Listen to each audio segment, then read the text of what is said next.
So Colsey, how you doing? Oh, not too bad. Good, excellent. I'd just like to ask you a few questions about the hockey world in general and your trips to Peterborough as well. Yeah, no problems. I just wanted to know how life compares to being a player on the island as opposed to being a player on the mainland. Obviously, we got a few difficulties with most of still half our team living on the mainland.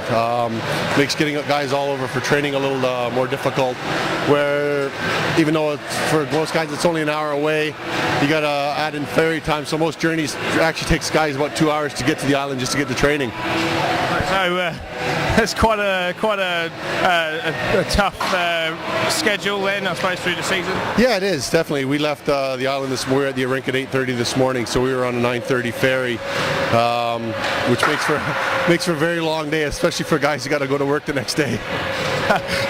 So you said 8:30 this morning for some of you. When does your day start when you come to Peterborough, and when does it end? Well, I was up at 7:30 this morning. We won't get back on until the 12:30 ferry, so I'll get home at about 1:30, get to bed about 2, and then be up for work the next day for tomorrow morning at 7. Oh, well, it seems like a very long day, a long weekend as well, I'm sure. Do you ever get stranded by bad weather, either on the mainland or on the island at all? Since I've been on the island almost 10 years now, we've had, I think, only ever had 2 games called off due to weather. I think one game was against Peterborough about 6 or 7 years ago, and another time we were meant to go up the Slough, but the weather was just too rough for us to get across. Speaking of bad crossings, have you ever had any particularly bad crossing that stick in your mind?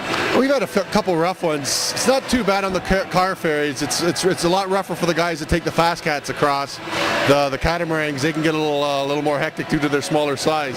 Are all the guys got good sea legs, or a few of them get a bit queasy on the crossing? No, most of the guys, we got a couple new guys, but they're mostly island based, so they're all right. All the other guys, they've been doing it for a couple years now, so they're pretty used to it by now. Oh, well, that's moving on now to the hockey itself.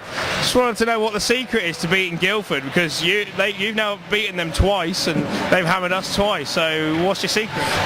We've just gone up there with a real simple game plan. Basically, we go up there with no pressure, and everyone seems to rise to the occasion. We're struggling a little bit at the games that we're competing in, but we're letting games get away that we should have. And at the moment, we seem to be able to beat Guildford. Hopefully, we can keep that up. But we've also got to start picking up points against the teams we should be picking them up against. Of course, it seems to me that the performances have been pretty good. What aspirations do the club have for this season, and how are you doing on those so far? Well, definitely, our main goal this year is we want to be a playoff team. We've been out of the playoffs now for 2-3 years. We want to get back to the playoffs. With the way the league is, everyone beating everyone. We've had a couple losses in a row now, so we're looking, to get a win tonight, and hopefully we can get the job done. But as long as we can try and pick up 2 points every weekend and get pick up our home form a little, which is struggling a bit, I think we should be right there in the mix. Thanks very much, Chase.